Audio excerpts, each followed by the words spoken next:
basically your base camp right now is at Srinagar. Okay, so Srinagar, our base camp was at 5,600 feet. Okay, from there you took vehicle and you reached Sonmarg. तो जहाँ पर आप गाड़ी से उतरे थे, where you go down at from the vehicle, that place is called Shetkari. It is at 8,600 feet. Now Sonmarg, earlier our base camp used to be at Sonmarg, but due to some reasons they have changed it to Srinagar. Now Sonmarg is basically famous for two things. First, it is a tourist place. In winter it gets almost 4 to 5 feet of snow. Okay, and there is a glacier called Thajwas Glacier. So now it has become a very famous tourist spot. Second thing, most important, it is famous for HAWS. HAWS. Anyone have heard about it? High altitude warfare school. High altitude warfare school. Okay, so it is Asia's best high altitude warfare school where our military personnel, selected people, get training. They are trained in these particular ranges, and that training is really very tough. If you want to see how the training goes, there is a documentary on Discovery. On Discovery, there are so many documentaries on Indian Army which goes by the name Veer. Okay, so in that there is a documentary on HAWS. Now the instructor of HAWS, HAWS, are the best rescuers. So anything happens in high altitudes, if someone is climbing Nanda Devi, Kanchenjunga, or anywhere, even in Nepal or even in Pakistan, and if they require any rescue, if there is any avalanche or anything, they are airlifted from here and then taken to the rescue point. So they are the best. They are the best, and they give training to the best. Not everyone gets selected. When you are coming to Sonmarg, somebody must be sitting on the left side. They must have seen so many pillars with numbers. Okay, so that is their rock climbing training center where they get training. In Pelgam, there is another institute called Jawaharlal Nehru Institute of Mountaineering. So there they give training for basic mountaineering course. It is a 28 days basic mountaineering course. So उनका भी rock climbing का training वहीं पर होता है. Okay. So Sonmarg is at 8,600 feet. From there you come to Nichnai. Okay. Now when you reach Nichnai, there is tree line is over. There is no tree line. Okay. Your Nichnai campsite is at 11,600 feet. So you started from 5,600 feet and you climbed almost 6,000 feet. You gained an altitude of 6,000 feet and you reached 11,600 feet.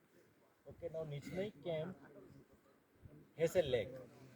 So from your campsite there was a stream flowing. Above that there is a big lake. Unfortunately, we don't take you there because the way is not good and it takes a lot of time. So we don't have that much time. Generally, our groups reach there by 4 o'clock, 5 o'clock. So after that, there is no time to take the group to the Nichnai lake. So there is one lake at the top of your campsite that is called Nichnai lake. Now in this complete route, there are more than 56 lakes. Okay, but we don't go and see everything. Who took your briefing at base camp? Guljar or Nandan sir? Nandan sir. Nandan sir. Guljar was not there? He was there, but Nandan sir too. Okay, so from Nichnai, 11,600 feet. That day you traveled 12 kilometers. The first day was 12 kilometers. Okay. From Nichnai, you start in the morning and you come to next campsite. That is approximately around 11,300 feet. Okay, so that day you travel around 14 kilometers and you come to Vishnasar lake. Okay, then you go in the evening time and visit Vishnasar. Next day when you come, you see twin lakes, Vishnasar and Kishansar. So all these lake names are given basically on the Vishnu Puran Hindu mythology. If somebody must have heard or read about it, they can correlate it with the names also. So many years ago, almost 8-10 years ago, only Vishnasar lake was green in color. The water you can see, it was green in color. Now every lake you are looking like green only. Okay, while it was like that because it was the only lake which was having the trout fish, and it was the only lake which was having algae. Algae को हिंदी में क्या बोलते हैं? शैवाल.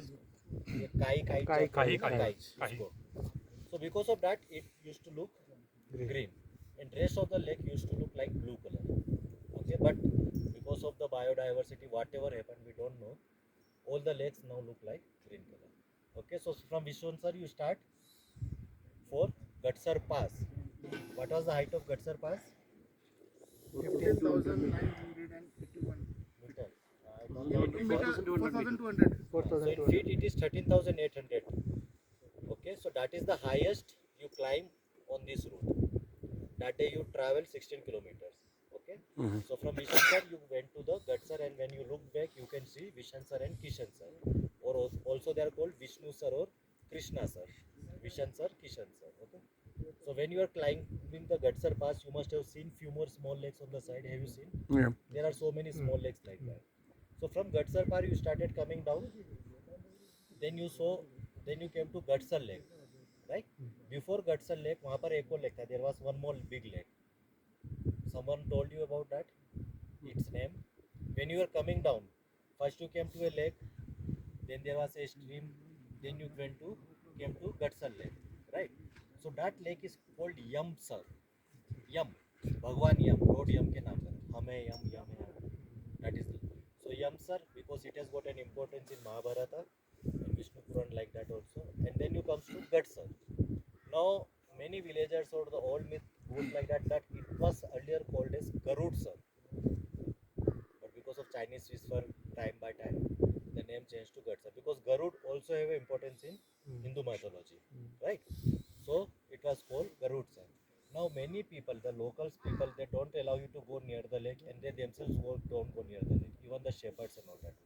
Because they fear, they have a story or myth, whatever you will call it, that it will attract you inside and then you will not be able to come outside. We don't know what happens. Some of the trekkers in fact go, nothing like that happened, but they believe like that, so they don't allow you to go. Okay. From Gadsar you came to Gadsar lake, you came to Gadsar campsite, right? There was an army checkpost. In front of army checkpost, you must have seen few mountains, peaks. Okay. On that peak, there are three big lakes, quite big lakes. One of the lakes is called Ganesha. Okay, but no trekkers go there, no tourists, no civilians go there. Only army go there. Now where Gadsar campsite is in Gurez Valley. You must have heard Gurez Valley tourist spot. There is a tourist spot also in Gurez. Now this valley, the Gadsar camp comes into your Gurez Valley, and from your border is approximately around 26 to 30 kilometers. So that is our third lines of defense, the campsite. I don't know which regiment was there. It must be either Gorkha regiment or Assam Rifles. Assam Rifles. regiment was there. No? Okay.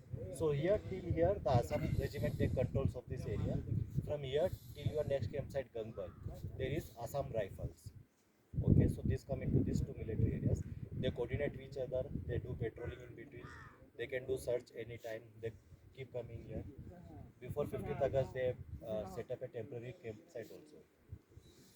From Gadsar, so that day you travel 16 kilometer. In that the Gadsar is the lowest altitude, 10,400 feet. From Gadsar you start traveling to Satsar. So what do you mean by Satsar? Have you read the board? Board लगे हुए थे ना रास्ते में अमृतसर और हाँ, पर उसमें लिखा था सत्सर का क्या मतलब है? What is the meaning of Satsar? वो तो नहीं पता. सत मीन्स अच्छा sat means seven, sar means lake. Any time you travel in mountains anywhere there is a lake it will be called as sar. Okay, anybody has done Sarpass? This is all your first track. सबका पहले सरपास क्या है? तो सर मतलब lake, la means pass. Okay, technically these lakes are called tarn, Tarn, tarn. In mountaineering we call them tarn. Okay, all the lakes which are formed from the glaciers they are called tarn. Okay, so there are 7 lakes in this region. Actually there are more than 7 lakes. So 3 lakes you have seen, lake 3, then lake 2, then lake 1. Remaining 4 lakes are above. Okay, so you will, when you go today there, first you will come to a small lake. It is very small lake, that is lake 4. Then you will go to lake 5. Guide will take you there. Whoever want to go there, you can go there. Lake 6 and lake 7 are at little higher side. We don't go there. Okay. So that is why it is called Satsar. Okay. So it is the most cold website because of the wind. The minimum temperature here goes till 10 degree, but due to wind, the wind chill factor makes you feel like 3 degree, 4 degree like that. Okay. That is the thing. Now tomorrow you will go to the last campsite which is Gangbal. Okay. Now there are that you can see the ridge over there. So in starting you will have to pass boulders. You have to climb on boulders. So be careful. As today you all came in group, travel in group, help each other. Okay.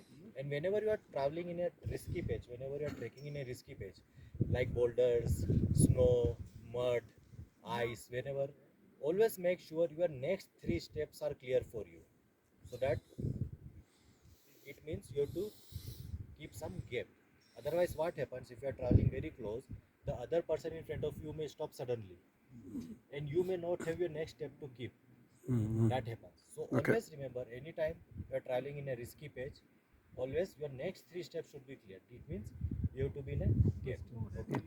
So the boulders you will cross, then you will travel on the normal path, and you will reach Judge Pass.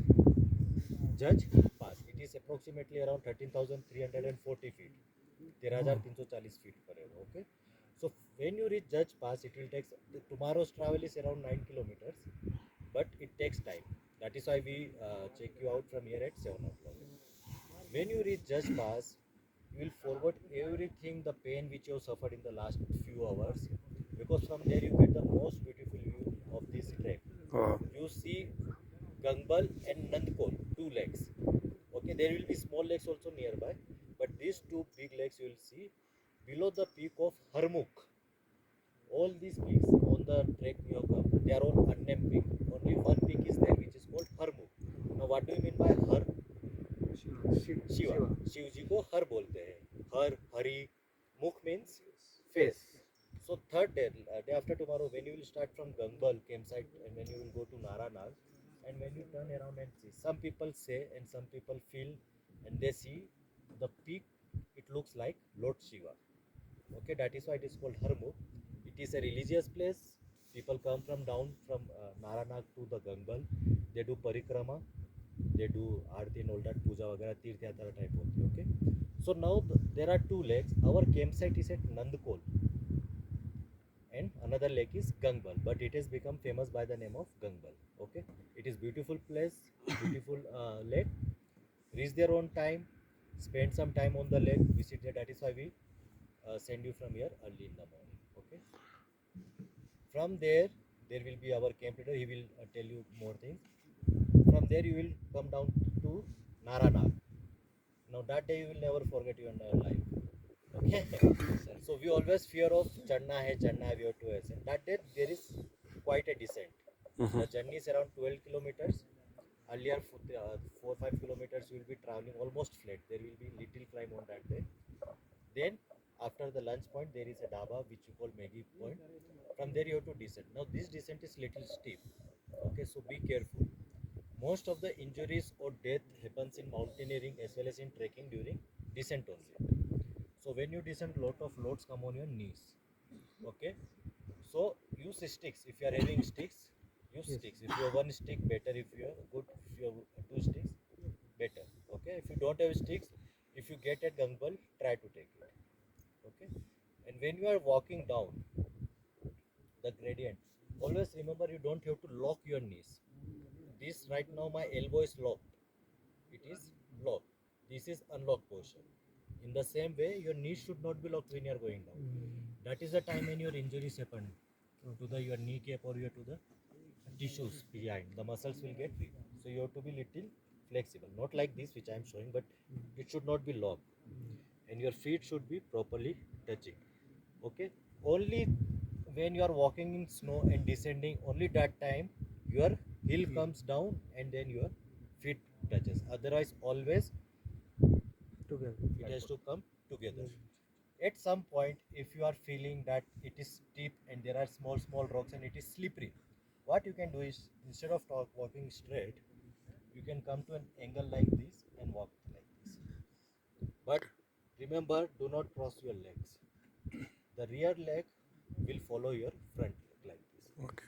So it will help you like that. Okay, so this is your complete route. That's all. Thank you. Good discussion. And can you introduce your name and details Yeah, one my more time? name is Shoy Joseph, SHOY, Shoy Joseph. I'm basically from Madhya Pradesh, place called Mandsaur. And right now I'm working at Pune. So if you want to ask any more questions or Thank for you. this trek or any other trek, anything you can ask. Thank you. Then. Thank you.